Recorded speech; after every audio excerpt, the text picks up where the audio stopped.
Well, so I don't know whether this will work or not. I'm using my Screencast-O-Matic here because I've got a better ability to control my screen size. But this is my version of my over-the-shoulder on your personal logo, and kind of like what I'd like to see you do. I'm going to show you a whole bunch of examples. Well, not a whole bunch, but some examples of what I did when I was developing my personal logo and some of the decisions that I went through, and just so that you can get an idea of how much it takes and the kind of thinking that needs to go into this. You can probably hear Sydney here in the background meowing like crazy. Anyway, I'm going to go through these, and kind of discuss with you what I saw as I was doing this.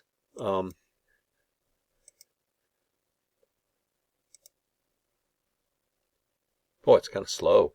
Anyway, I used quite a few different images of crows when I was doing this, as I was beginning to develop this. And originally, I was going to name my organization White Crow Studios Limited. That's the reason why you're seeing a different name wrapping around it. But I pretty much always had the idea that the type would wrap around circularly around something, or very closely follow along the outside outline of whatever shaped image that I was going to use. Most often it was a circle. So this is one of the first ones. Here's the second one.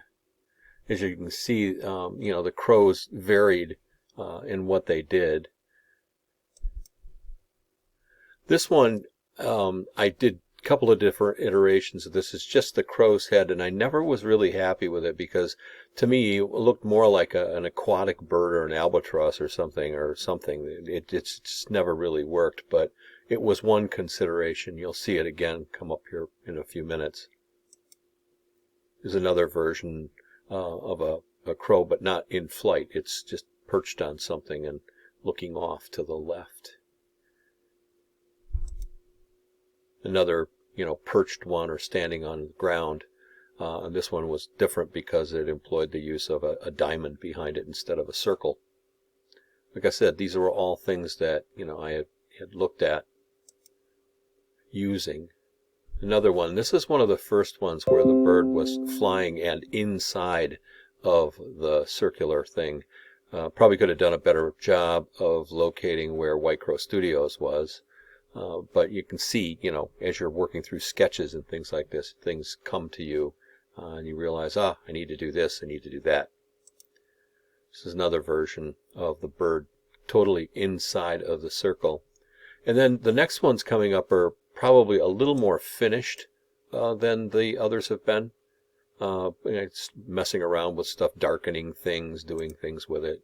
Again, the bird in and out. Now here's an example of where I used the thing that we were using before, which was the figure ground, because you'll notice that the claws, the tail, and one of the wings is outside of the circle. And so it's that kind of an effect where you had to use the image as a mask. Another one, and here's where I was trying to break from using the circle again, using some lines instead. Decided I didn't look like that because it looked a little bit too much like a WPA poster from the 1930s. Again, here's that version that I told you about where I was trying to use just the head, and it just never worked. I ended up having to add in some lines along the sides of the bird's head to make it look like the wings. But then, there's that little business of the feathers sticking down below that looked like some kind of an odd beard. So after that, I just decided to abandon that whole thing. And then, then I began to get into how it was going to work with the bird inside the circle. That's what that represents there, is the first iteration of that. And as I said in my PowerPoint presentation, that led me to the belief that the bird itself needed to be able to fly inside and outside of a white circle so as to represent the bird as white on a black background.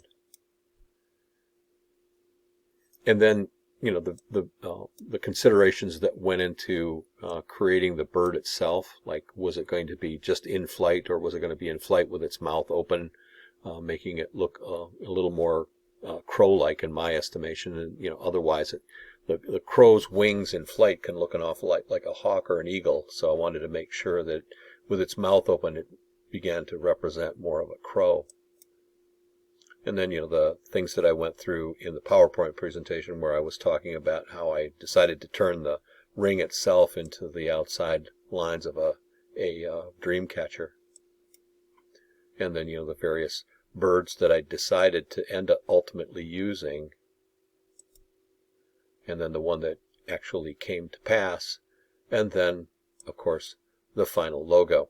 So those are the kinds of things that I was hoping that you guys would take a look at doing. I don't mean that you're going to have to color through quite as many iterations of sketches. I'm only asking that you do 3 or 4 rough ones to show me what your thinking was before you arrived at your final version of the personal logo that you'll ultimately be doing as assignment number 15 coming up towards the end of the semester.